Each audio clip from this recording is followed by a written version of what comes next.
안녕하세요. 부동산 경제학의 황현입니다. 자, 오늘 이야기할 주제는요, 빌라 다세대 큰일 났다라는 주제를 가지고 한번 이야기해 볼까 합니다. 최근 뭐 빌라라든가 다세대 주택 등 뭐 빌라 다세대 다 같은 이야기죠. 어쨌거나 이 친구들의 움직임이 심상치 않습니다. 그래서 시장에 어떠한 일들이 일어나고 있는지를 한번 이야기해 볼까 합니다.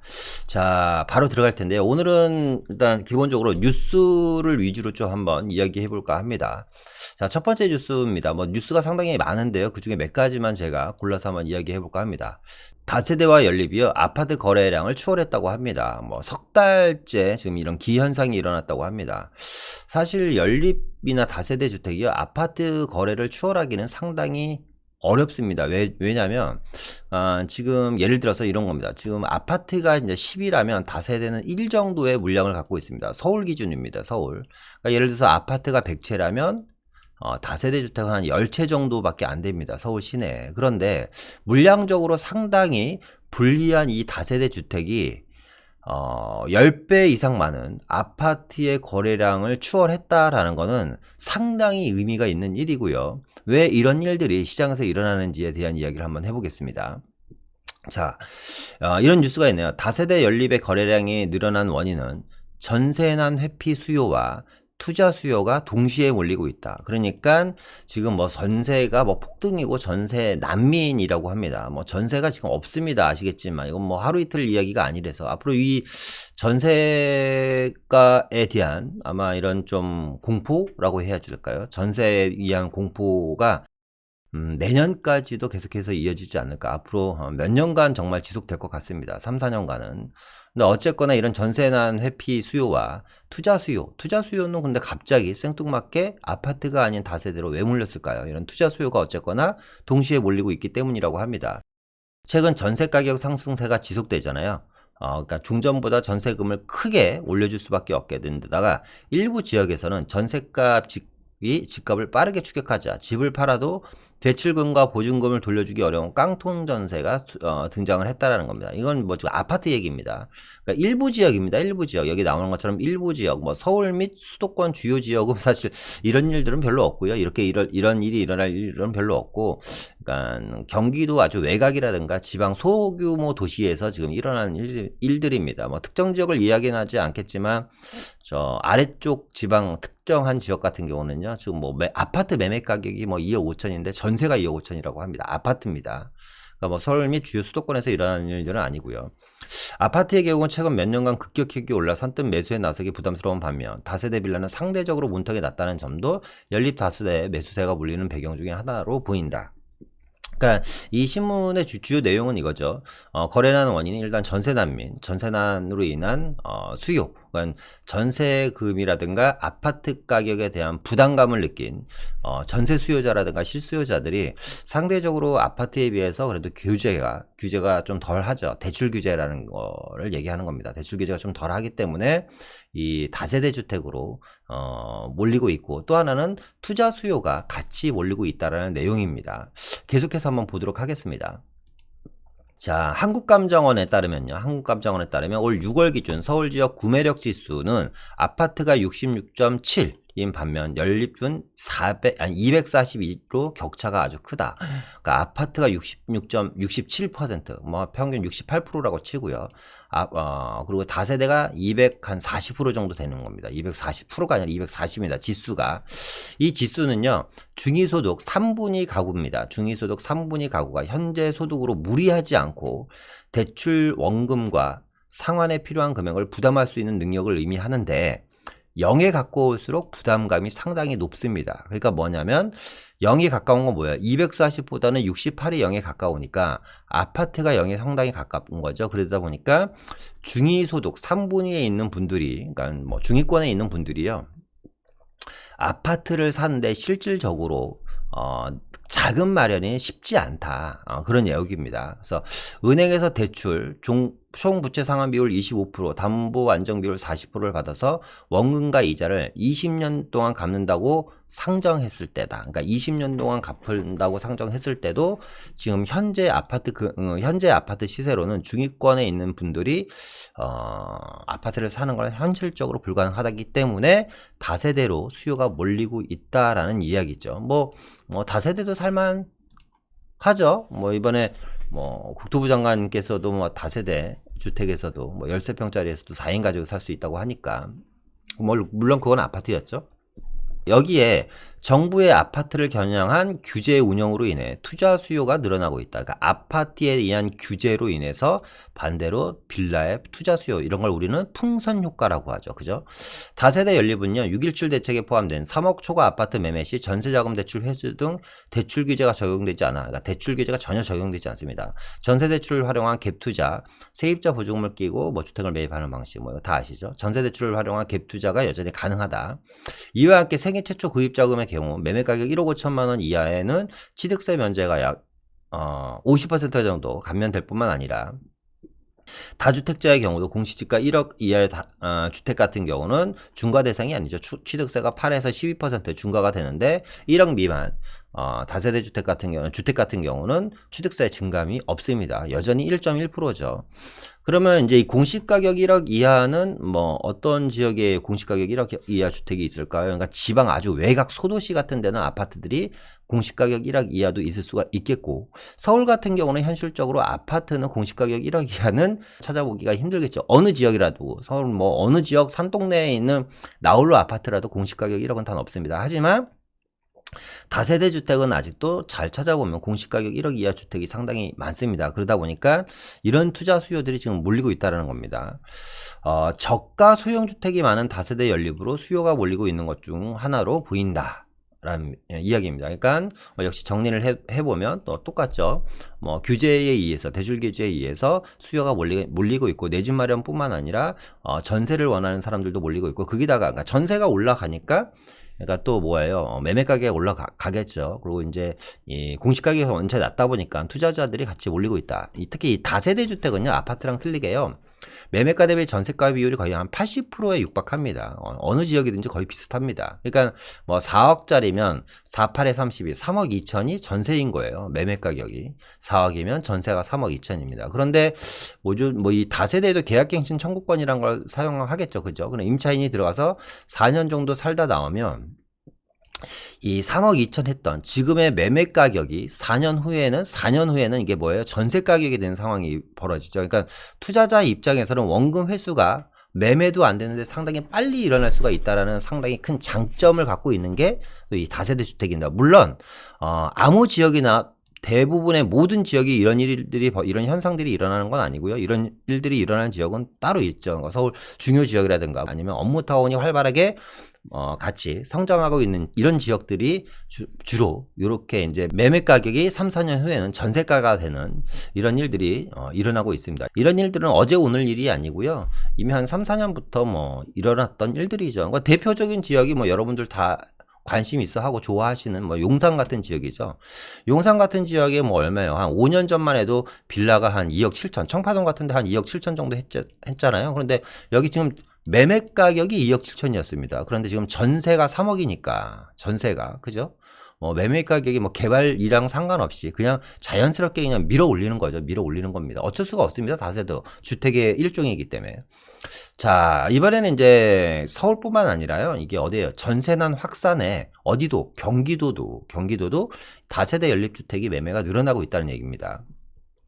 최근 서울에서 전세난이 확산하자 상대적으로 저렴한 경기도 내 다세대 연립주택 매매가 크게 늘어나고 있다는 거고요. 이들 때문에 주택의 전세 가격도 덩달아 상승했다. 뭐 이 다세대 연립주택 매매가 늘어나는 것 때문에 전세 가격이 덩달아 상승하는 건 아니고요. 뭐 이미 전세 가격이 서울발로 출발해갖고 수도권, 경기도, 지방으로 계속해서 번지고 있습니다. 경기도 포탈에 따르면 도내 다세대 연립주택 매매 건수는 뭐 8월에 3,466건, 9월에 3,898건, 10월에 4,902건으로 증가했고, 그러니까 8, 9, 10 계속해서 거래량이 지금 증가하고 있는 거죠. 다세대 주택의 거래량이, 그죠? 지난달이죠. 지난달은 아직 신고 기한이 20일가량 남은 상황이지만 3,222건에 오른다. 그러니까 뭐 11월 달 같은 경우도 이미 이걸 헐쩍 뭐 넘을 거라는 얘기입니다. 그죠? 아직 뭐, 통계가 다 안 나왔기 때문에. 그러니까 지금 8, 9, 10, 11, 4개월 동안 다세대 주택의 거래량이 늘어났다. 거래량이 늘어났다는 건 어떻게 해서 어떤 얘기죠? 계속해서 누군가 매수를 하고 있다는 겁니다. 서울의 아파트 가격이 계속 오르고 결국에 서울의 아파트 값과 전세난이 어떻게 경기도로 확산이 되고 있는 거죠. 그죠? 상대적으로 싼 경기도의 빌라도 마련하자는 젊은 층이 많아졌다. 그러니까 어떤 사람들이에요? 또 신혼부부라든가 1, 2인 가구 이런 젊은 층들이요. 제가 요즘 상담하면서 가장 좀 뭐라 그래야지 되나요? 좀 뭐 가슴 아픈 내용? 가슴 아프다는 표현보다는 어떤 게 적정한지 모르겠는데 어쨌거나 이런 상담이 많습니다. 젊은 분들이 오세요. 뭐 신혼부부들이죠. 요즘 뭐 신혼부부들이 이 유튜브를 상당히 많이 보시기 때문에 젊으신 분들이. 그리고 요즘 젊은 분들이요. 뭐 20대 후반, 30대 초중반인 분들이 의외로 이 부동산 재테크에 상당히 관심이 많습니다.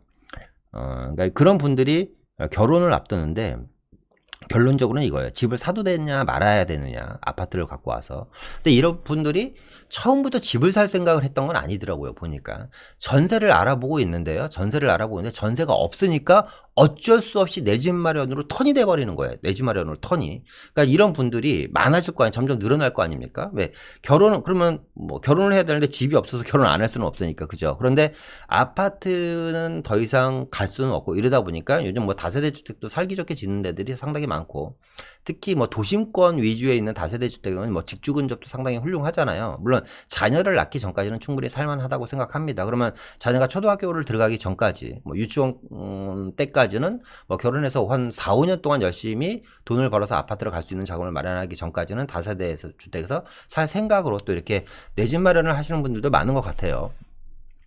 또 정부는 6.17 대책을 통해서 규제 지역의 3억 원 이상 아파트에 대해서 전세자금 대출을 제한했지만, 그러니까 6.17 대책에서는 뭐예요? 3억 이상 아파트에 대한 전세자금 대출은 안 되죠, 그죠? 그런데 다세대는 적용 대상이 아닙니다. 그러다 보니까 말씀드렸던 것처럼 이 경기도에서도 이 다세대 주택 전세금을 활용한 갭 투자가 상당히 뭐 지금 뭐 증가하고 있다 이런 내용입니다. 710 대책에서는 주택임대사업자 등록제도를 대폭 손질하면서 다세대 주택, 원룸, 빌라, 오피스텔은 세제 혜택을 그대로 유지하기로 했죠. 그죠? 그러니까 뭐 다세대 주택이라든가 빌라, 뭐 원룸, 오피스텔, 원룸이 뭐 다세대 빌라 아닌가요? 뭐 어쨌거나 다세대 빌라, 오피스텔 같은 경우는 아직 취득세 감면에 대한 감면이라는 큰 어떻게 세제 혜택이 있기 때문에 이 투자 수요가 계속해서 꾸준히 증가하고 있다. 뭐 이런 내용인 것 같습니다. 그러니까 이럴 것 같아요. 뭐 한쪽을 누르면 한쪽이 늘어나죠. 그러니까 풍선이라는 게 가만히 생각할 거면 저희들이 지난 한 몇 년간을 생각하면 처음에는 이제 정부에서 어떻게 했죠? 지역을 눌렀죠. 지역을. 강남을 누르니까 강북이 튀어나오고 강북을 누르니까 또 노동항 외에 또 주변 서울 전 지역으로 이게 확산이 되고 그래서 서울 전 지역을 누르니까 경기도로 확산이 되고 경기도를 누르니까 제1경기도에서 제2경기도 제2경기도에서 제3경기도 그러니까 경기도 내에서도 계속해서 풍선 효과가 일어나고 있습니다. 그래서 경기도 전체를 눌렀습니다. 그러다 보니까 어떤 일이 벌어졌죠? 아파트의 금액별로 이제 다시 한번 이제 가격이 움직이기 시작합니다. 중위권 가격 6억대 아파트들이 막 9억으로 올라가고 그러다 보니까 9억까지 규제를 하다 보니까 9억 이해야 되는 아파트들이 또 올라가고 그래서 또 6억까지 또 아파트 금액대를 규제를 하고 그러니까 지역을 누르고 아파트에 대한 금액을 눌렀어요. 그러다 보니까 이제 지금은 어떻게 해요? 전혀 새로운 패턴에 이 다세대 연립주택이라는 상품에 풍선이 들어가기 시작하는 겁니다. 이걸 보면서 좀 뭘 느꼈냐? 여러분들 뭐 어떤 생각이 드세요? 지금 이런 뉴스를 지금 접하시면서. 저는 이런 생각이 들어요. 야, 정말 시중에 돈이 엄청나게 많구나. 제가 얼마 전에 촬영한 거에도 뭐 유동자금이 수천조에 달한다고 했잖아요. 수천조에. 바로 쓸 수 있는 유동자금입니다. 뭐 광의든 협의든 광의의 통화량이든 협의의 통화량이든 유동자금이 지금 수천억이 지금 시중에 깔려 있습니다. 이런 유동자금이 그러니까 현금을 갖고 계신 분들이 이제 그런 것 같아요. 아, 그냥 통장에 넣어놓아서는 안 되겠다. 그냥 이런 생각이 너무 크다 보니까 지금 이렇게 다세대까지 지금 풍선 효과가 일어나고 있지 않나라는 생각입니다. 거기다가 이제 이런 규제에 대한 완화와 전세난에 의한 물량 부족 여기다가 이제 기름을 부었죠. 정부에서. 어떤 기름 부었냐면 이번에 이 공공재개발입니다. 제가 뭐 엄청나게 많이 언급했죠. 공공재개발로 몰리는 투자 수요. 이제는 빌라 구하기도 어렵다. KB국민은행에 따르면 지난 서울 연립주택 가격은 전월 대비 2.13% 오르며 아파트와 단독주택을 제끼고 가장 큰 폭의 상승세를 보였다. 아까 말씀드렸던 것처럼 다세대 주택이 아파트의 거래량을 넘어섰다라는 건 상당히 의미가 있다. 왜? 아파트도 물량이 100개고 다세대도 물량이 100개면 그럴 수도 있다고 봐요. 그런데 다세대 주택은 서울 기준으로 아파트의 10분의 1밖에 안 됩니다. 물량이. 그러니까 10분의 1밖에 안 되는 작은 물량이 거래량이 10배가 많은 아파트의 거래량을 눌렀다라는 것은 상당히 의미가 있는 일입니다. 자, 거래량도 늘고 있다. 서울부동산정보광장에 따르면 11일 서울 다세대 연립주택 매매 거래량은 전달보다 15.7% 증가한 4,642건이 증가했답니다. 서울에서만 다세대 주택이 몇 건? 4,643건의 거래가 이루어졌다. 와, 어마어마한 겁니다. 어마어마한 거. 그죠? 네. 어마어마한 겁니다. 본지가 국토교통부를 통해 주소지가, 이거는 이제 서울 강북구 번동이죠. 지금 서울 강북구 번동 148번지로 시작하는, 여기는 지금 뭐예요? 번 1구역인가요? 여기가? 하여튼 여기가 지금 공공재개발 예정지잖아요. 지금 강북 번동. 강북구 번동 148로 시작하는 연립다세대 주택의 거래량을 집계해 본 결과 올 11월까지 총 574건. 574건. 이 동네 부동산 하시는 분들은 요즘 부동산이 안 돼서 중개업 하시는 분들 되게 힘들어 하시는데, 여기 부동산 업자들은 543건이면 하루에 2건씩 계약을 쓴 건가요? 1년 365일이니까, 그죠? 하루에 2건씩 계약을 썼어요. 하루에 2건씩. 어마어마하네. 544건이 줄줄이 매매된 것으로 확인됐다. 작년 건보다 무려 몇 프로? 523.9%. 523.9%가 증가를 했다. 이만큼 사람들이 아직까지도, 그런 것 같아요. 이 자본주의 사회는 현실적으로 통제가 힘든 것 같습니다. 왜냐면 이 욕망이라는 거를 잠재워야지 되는데, 그러니까 어떤 욕망, 잘 살고자 하는 욕망과 부자가 되고자 하는 욕망을 잠재워야지 되는데, 과연 그 규제만으로 그걸 가능하게 할까요? 가능해질까요? 그게? 어려워 보입니다. 어려워 보여요. 그러니까 저는 또 정책 얘기하면 또 한도 끝도 없으니까요. 어쨌거나 내용에 좀 충실하도록 하겠습니다. 번동 같은 경우는 574건으로 작년에 92건이래요. 작년에 92건. 근데 올해는 574건. 어마어마한 거죠. 그죠? 500%, 523%가 증가를 했다라는 내용입니다. 자, 이 공공재개발이 지금 70개 지역이 지금 지정을 했잖아요. 근데 이 공공재개발의 이제 큰 장점은 뭐죠? 가장 큰 장점은, 자, 첫 번째 다 아시는 내용이지만 다시 한번 정리해볼까요? 공공재개발의 가장 큰 장점은 첫 번째는 기간이 빠르죠. 보통 재개발이 10년에서 15년 정도, 최소가 10년에서 15년 걸리는데 5년에서 7년 안에 입주까지 가능하다는 게 가장 큰 장점이고요. 두 번째는 용적률이라든가 종상향이라든가 이런 인센티브가 있죠. 예를 들어서 그 지역이 25층까지밖에 못 올리는 지역이다라고 얘기를 했을 때 공공재개발로 진행되면 35층까지 올릴 수가 있죠. 그죠? 늘어나는 용적률만큼 10층에 대한 용적률만큼 공공과 조합이 50대 50으로 나눠 가지는 겁니다. 이 50%의 지분을 가지고 공공은 뭐예요? 임대 아파트를 짓겠다라는 거고요. 세 번째, 저리에 기금대출이 가능하죠. 기금대출 1.2% 기금대출이 가능하기 때문에, 그러니까 속도가 빠르고 용적률 중상향으로 인해서 사실상 조합원들한테 큰 불이익이 별로 없죠. 그죠? 그리고 이제 분양가 상한제, 여기도 네 번째죠. 분양가 상한제가 이제 없습니다. 그죠? 다섯 번째, 기부 체납이 거의 없죠. 기부 체납이. 이 모든 내용들이 지금 다 뭐예요? 일반 민간 재개발에서는 다 규제로 몰리는 것들이 이 공공재개발에서는 모든 게 없어지기 때문에 많은 지역, 특히 강북권에 있는 재개발 지역들이 관심이 상당히 많은 겁니다. 또 다른 뉴스를 한번 보겠습니다. 공시지가 1억 미만 부동산 큰들의 먹잇감 됐다. 그러니까 이것도 저는 이렇게 될 걸로 어느 정도 예상을 했습니다. 그러니까 공시지가 1억, 이제 취득세율을 이제 얼마 전에 올렸잖아요. 이제 1주택자는 이제 금액에 따라서 1.1%에서 4.5%. 그죠? 그런데 이제 2주택보다 8%부터 이제 12%까지 이제 진행됩니다. 실질세율은 12%가 넘죠. 거의 14%에 육박합니다. 농어촌 특별세까지 취득세가. 그럼 예를 들어서 이해를 하기 편해. 1억짜리 사면 취득세만 1,400만 원입니다. 그죠? 4억짜리를 사면 얼마예요? 4, 4, 16. 5,600만 원이네요. 취득세가. 4억짜리 빌라 하나 사는데 취득세가 5,600만 원이에요. 어마어마하죠. 그죠? 자, 그러다 보니까 이제 이런 것들을 회피하기 위해서 다 이제 요즘 임대사업자 내죠.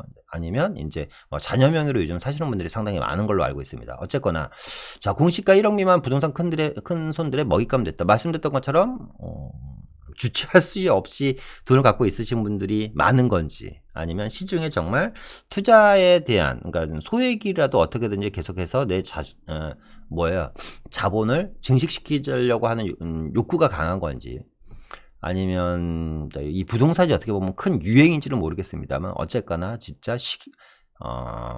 지역과 장소, 물건을 안 가리고 진짜 돈들이 들어가고 있습니다. 어떻게 보면 좀 큰일이기도 해요. 자, 서울에서도 유사한 투자 사례가 활발히 이루어지고 있다. 공시가 1억 미만 아파트가 사실상 없다 보니 낙후된 지역에서 공시가 1억 미만의 연립주택을 매수하는 것이다. 낙후된 지역에 공시가 1억 미만의 연립주택을 매수하는 것이다. 정부가 적극 권장하는 가로주택 정비 사업이라도 될 경우 가치가 큰 폭으로 뛰는 것을 기대할 수 있다. 뭐 앞서 말씀드렸던 건 공공재개발도 있지만 공공 가로주택 정비 사업도 있죠. 공공 가로주택 정비 사업은 또 재개발보다 속도가 훨씬 더 빠릅니다. 훨씬 더. 뭐 이렇게만 되면 그래도 뭐 1억 정도 투자해서 시세 차익이 한 4, 5억은 그냥 일어나니까 뭐 엄청나게 큰 돈이죠. 일반인들이 봤을 때. 1억을 모으기도 힘든데 한 5, 6년 투자해서 4억 정도의 시세 차익이 생긴다는 건 어마어마하게 큰 돈입니다. 자, 이러한 까닭에 아파트가 아닌 주택 형태의 거래도 급증하고 있다. 부동산 정보관계에 따르면서 똑같은 얘기입니다. 뭐 매매 건수가 상당히 많이 늘어났다는 거고 거래량이 늘어났다는 거고요.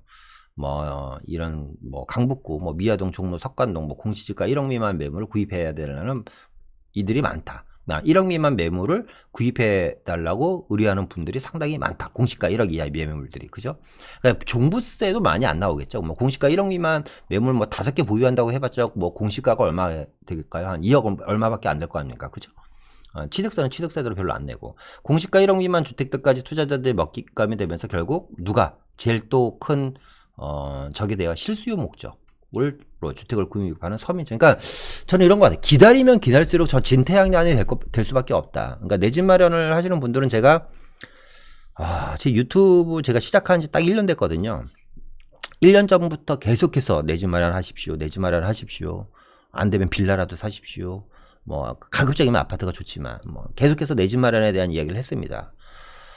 계속 기다리는 거죠. 뭐 언젠가 떨어지겠죠. 언젠가는. 그 언젠가 될지 모르겠지만 너무 불안하지 않습니까? 어쨌거나 지금 또 이 뭉친 돈들이 공시가 1억 미만 시장으로 흘러 들어가면서 안 그래도 서민주택이잖아요. 그런 것들이 다. 서민주택을 원하는 실수요자들까지 지금 어려워지고 있다는 내용입니다.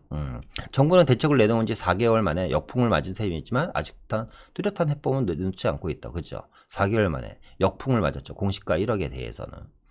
뭐 방법은 하나밖에 없죠. 공시가 1억 미만도 이제 8% 12%를 해야 된다. 이거밖에 없죠. 이제. 그죠? 근데 이제 너무 규제가 자주 바뀌면 또 요거도 보니까 왜 이게 나온지, 그럼 처음부터 1억 미만도 8%에서 12%로 하지. 왜 인제 와서도 8%로 12%로 하냐? 그럼 여태까지 왕창 사는 사람들은 또 뭐냐? 또 이런 얘기가 나올까봐 지금 이러지도 못하고 저러지도 못하고 있습니다.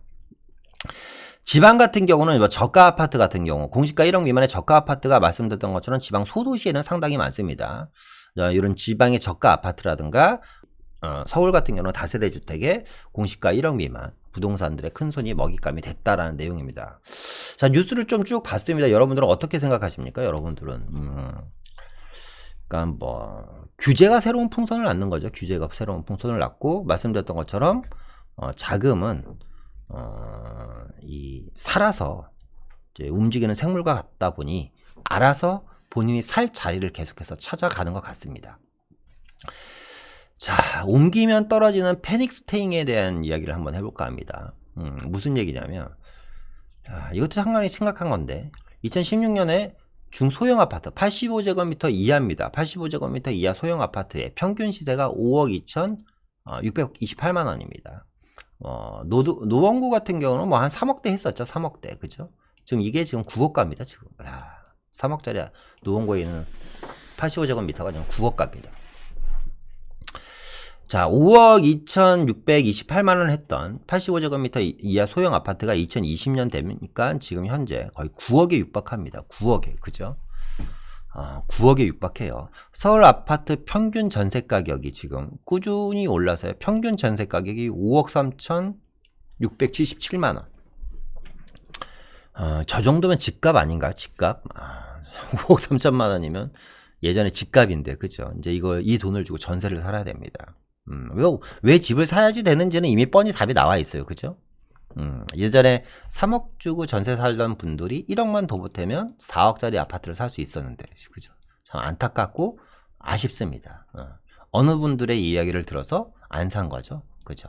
기다린 겁니다. 기다린 거의 대가는 뭐예요? 패닉 스테잉. 그러니까 뭐냐면 이제 집을 팔고 나가면 주거 하락이 계속 이어지는 거예요. 그죠? 그러다 보니까 지금 말씀드렸던 것처럼 이 다세대 시장이 이제 불을 붙은 겁니다. 내년에는 저는 지금보다 더 뜨거워질 것 같습니다. 2021년이 되면 다세대 주택 시장이. 왜냐면 자, 아파트를 기본적으로 100이라고 봤을 때요. 아파트를 100이라고 봤을 때 다세대 주택은 한 40 정도 했습니다. 근데 이 아파트가요. 지금 한 200으로 올라 버린 거예요. 얘도 올랐죠. 한 50으로. 그러니까 이 갭차가 아직까지 너무 큰 겁니다. 갭차가. 갭을 계속 줄여나가는 작업. 그리고 또 하나는 지금 이 부동산 시장 흐름상, 금액적인 특성상 지금 뭐 15억 이상 주택은 이미 남의 나라 얘기입니다. 15억 이상 주택에 대한 남의 나라 이야기예요. 그죠? 어차피 대출이 안 나오기 때문에 일반인들은 엄두를 못 내는 아파트입니다. 그런데도 그런 게 거래가 어마어마하게 잘 되고 있죠. 그죠? 그럼 이제 15억 이하 주택, 특히 이제 9억 이하 주택을 봐야 되는데 지금 뭐예요? 자, 보세요. 85제곱미터 이하 중소형 아파트의 평균 가격이 9억입니다. 자, 그러면 저는, 자, 중대형에서 중소형, 소형으로 계속해서 투자자들이 몰리고 있잖아요. 그리고 이제 앞으로 뭐예요? 초소형으로 이 투자 자금이 몰릴 확률이 상당히 높다고 보는 거예요. 이 초소형은 뭐예요? 결국 서민주택입니다. 서민주택. 서민주택의 또 특징은 뭐죠? 투자금이 많이 들어가지 않는다. 새로운 특징은 뭐예요? 지금 공공재개발로 인한 또 개발 호재가 상당히 많다. 그러다 보니까 자금이 계속해서 어떻게 낮은 지역으로 내려가는 겁니다. 뭉칫돈들이. 그러다 보니까 지금 올 연말부터 지금 뭐예요? 빌라 시장도 이렇게 뜨거워지기 시작하는 것 같습니다. 저는. 내년에는 뭐 지금보다 더 뜨거워질 것 같고요. 자, 빌라 다세대 가격 상승 요인을 한번 보겠습니다. 정리를 한번 해볼게요. 다 우리가 좀 전에 뉴스를 본 내용들을. 서울 전세 물량 감소로 서울 경기 지역의 거래량이 증가하면서 빌라 다세대로 가격 상승이 좀 이어졌고요. 물론 그러니까 처음에 이런 거죠. 다세대 주택의 전세가 빠르게 감소를 합니다. 근데 아까 말씀드렸듯이 뭐라 그랬죠? 매매가와 전세 가격의 80%. 4억짜리 빌라가 3억 2천이다 보니까 3억 2천 물량들이 막 없어지는 거예요. 그러니까 전세를 새로 내놓은 사람은 3억 6천 7천으로 내놓은 겁니다. 갭이 과거에 7천에서 이제 2, 3천으로 줄어드는 거죠. 그러니까 매매 가격이 그냥 올라가는 겁니다. 그냥. 그리고 아파트 가격 상승 말씀드렸던 것처럼 아파트와 다세대 주택이 갭이 좀 줄어들어야 되는데 점점 멀어지는 거예요. 점점. 그러니까 넘사벽 9억짜리 아파트 못 가니까 어떻게 해야지 될까? 전세를 가야 되는데 전세도 없네. 이럴 바에 빌라를 사자. 이렇게 되는 겁니다. 아파트 가격 상승으로 저가주택 매수세가 상당히 증가했다는 거고요. 아파트에 비해서 뭐요?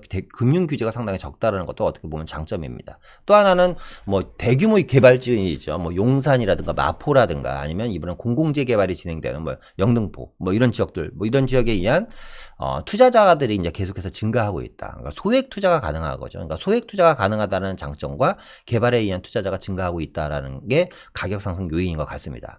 자, 그럼 투자 포인트 한번 보겠습니다. 이번 투자 포인트입니다. 첫 번째는 아파트 가격이 높은 지역을 공략해야 됩니다. 이거 무슨 얘기냐면 결국에는 여러분 이제 다세대에 만약에 관심이 있으신 분들은 정말 희한한 게 있어요. 보세요.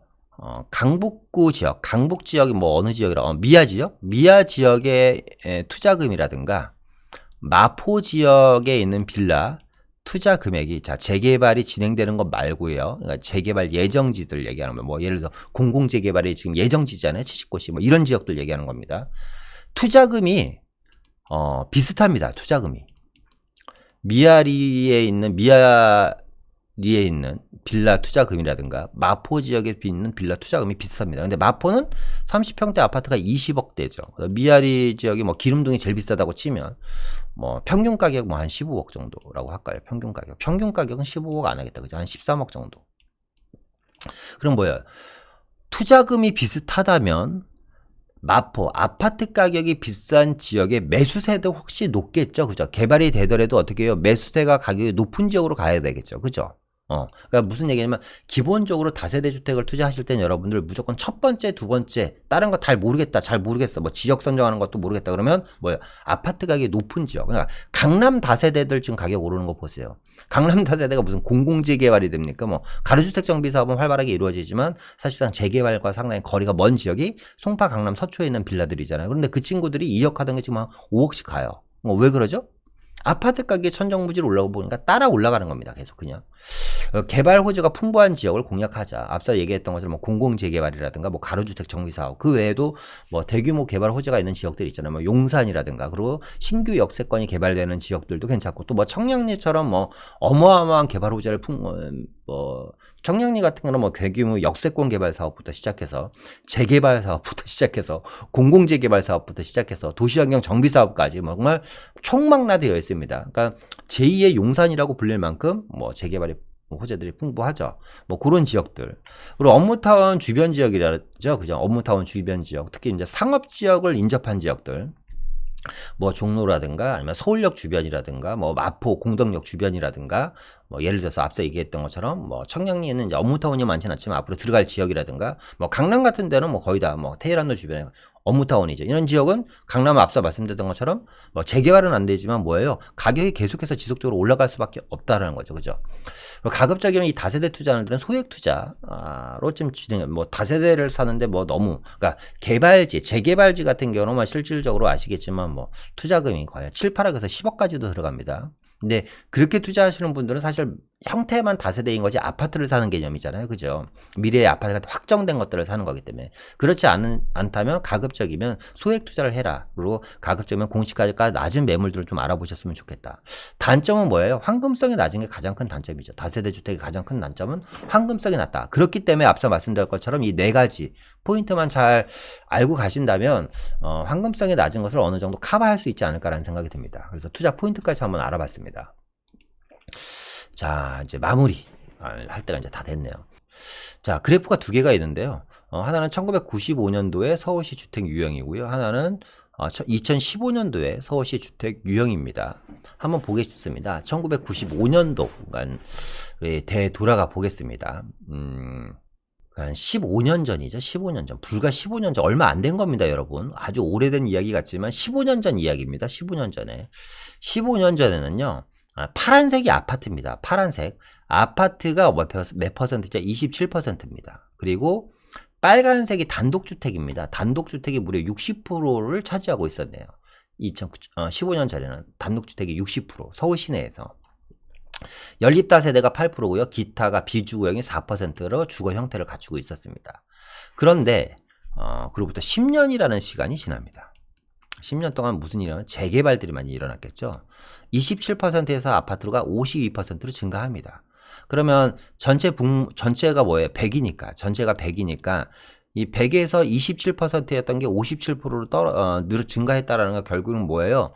무언가는 감소를 했다라는 거죠. 그죠? 그러니까 뭐냐면 이 아파트를 짓기 위해서는 재료가 필요하잖아요. 재료.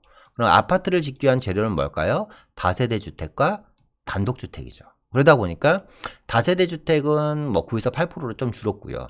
단독주택은 36%. 단독주택이 상당히 많이 줄었죠. 그죠? 상당히 많이 줄었습니다. 자, 지금 현재 2020년입니다. 지금 2020년은 어떻게 됐을까요? 뭐 지금 서울시 아파트는 거의 한 60%에 육박합니다. 한 8% 정도 더 증가한 거죠. 자, 그러면 8% 정도 증가하는 순간 이 두 친구들은 역시 감소를 했을 겁니다. 그럼 앞으로 10년 후는 어떻게 될까요? 자, 10년 후는 서울시 아파트 60%에서 멈춰 있을까요? 아니면 이게 80%로 증가를 할까요? 저는 증가한다에 거의 100% 확신을 갖고 있습니다. 물론 이 영상을 보시는 여러분들도 마찬가지일 겁니다. 아파트가 60에서 80%를 증가한다면 누군가는 또 희생을 해야 되겠죠. 뭐예요? 아파트를 짓기 위해서 단독주택과 다세대 주택은 계속 멸시를 해야 될 겁니다. 자, 그러면 희소성인 부분에 대해서 한번 이야기를 해보겠습니다. 희소성. 어떤 상품이 희소성이 있을까요? 물론 아파트가 황금성도 좋고 가격은 많이 오릅니다. 근데 아파트를 내가 살 수 없는 상황이라면 나쁘지 않다라는 거죠. 이 친구도 나쁘지는 않다. 더군다나 단독주택도 물론 계속해서 오를 겁니다. 왜? 물량이 부족하다 보니까. 뭐 쉽게 말하면 단독과 다세대 주택은 서울시에서 아파트를 지을 수 있는 택지에 불과한 겁니다. 다세대 주택도 요즘 뭐 신축이 여기저기서 많이 지금 일어나고 있죠. 근데 저는 다세대 주택 신축 시장도 한 내년이나 길어야 내후년 정도면 끝이지 않을까. 왜? 단독주택을 부셔서 빌라를 짓잖아요. 서울 얘기하는 겁니다, 지금. 뭐 지방이나 수도권 얘기하는 거 아닙니다. 서울 같은 경우는 이 단독주택을 부셔서 지금 다세대를 지을 수 있는 지역들이 별로 없어요. 왜? 단독주택 가격이 너무 비싸기 때문에 수익성 자체가 안 납니다. 수익성. 그러면 더 이상 신축에 대한 공급량도 끊길 거고, 기존에 있는 주택은 계속해서 멸실이 될 겁니다. 왜? 아파트를 계속해서 지어 나가야 되기 때문에. 내년, 내후년만 하더라도, 뭐 마포만 볼까요? 뭐 부가연동이라든가 부가연 2, 3구역이 있고, 지금 공덕 1구역 철거하고 있죠. 그죠? 왜냐? 청량리 지역도 이제 많은 지역들이 철거를 시작할 겁니다. 그리고 뭐 장이동도 지금 철거를 하고 있고, 이문희경 뉴타운도 철거를 하고 있고요. 뭐 노량진도 곧 이제 철거가 들어갈 지역들이 있고, 뭐 이런 지역들을 계속 철거를 하면서 뭐예요? 이런 물량들을 계속 감소시키는 거죠. 그래서 저는 소액으로 투자하기에 나쁘지 않다. 하지만 지역 선정을 잘 하셔야지 된다. 꼼꼼히. 자, 마무리하겠습니다. 규제는 새로운 풍선을 만든다. 이렇게 마무리를 좀 해볼까 합니다. 앞서 뭐 계속해서 얘기했었잖아요. 그동안 많은 규제가 있었고, 그 많은 규제의 틈 사이로 새로운 풍선 지역들이 생겨났고, 그런 새로운 풍선을 막기 위해서 새로운 또 규제를 하면 또 다른 풍선이 만들어집니다. 그래서 그 풍선이 지금 다세대 빌라 시장까지 온 겁니다. 저는 내년에 이 풍선이 더 커질 것 같다라는 생각이 듭니다. 시청자 여러분, 잘 판단하셔서요. 하여튼 성공 투자 하시길 바라겠습니다. 저도 뭐 이 서민주택까지 이렇게 폭등되는 게 사실상 너무 가슴이 아픕니다만, 이건 누구도 막을 수 없는 현상이잖아요. 너무 자연적인 이치고 현상입니다. 뭐 그 다세대 주택을 지금 사들이시는 분들한테 뭐 욕을 한다고 한들 뭐가 바뀌겠습니까? 그죠? 그분들도 본인들이 잘 살려고 하는 거고, 또 어떤 분들은 젊은 분들이 사시는 분들도 계세요. 지금 내가 아파트를 살 수 없는 현실에 직면되어 있으니 10년 또는 15년 후에 아파트가 생길 것을, 아파트로 완성될 것을 바라보며 내가 이제 시간에 묻어놓는 거죠. 그렇죠? 그런 분들한테 우리가 과연 손가락질을 할 수 있을까라는 생각이 듭니다. 어쨌거나 다 살고자 하는 일련의 행위인 것 같습니다. 오늘도 지금 뭐 확진자가 1000명이 넘었다고 합니다. 상당히 심각합니다. 지금 3단계를 목전에 두고 있다고 하는데, 뭐 저도 뭐 개인적으로 3단계까지 안 갔으면 하는 게 바람입니다만, 글쎄요. 그렇게 될지 안 될지 모르겠습니다. 많은 분들이 고통을 받고 있고, 힘들어 하시는 걸로 알고 있습니다. 좀 더 우리가 힘을 내고 용기를 내서 모두가 힘을 합쳐서 이 난관을 잘 극복해 나갔으면 좋겠습니다. 자, 오늘 이상 마치겠습니다. 여러분들이 눌러주시는 좋아요와 구독은 저에게 정말 큰 힘이 됩니다. 그리고 많은 응원의 댓글 부탁드리고요.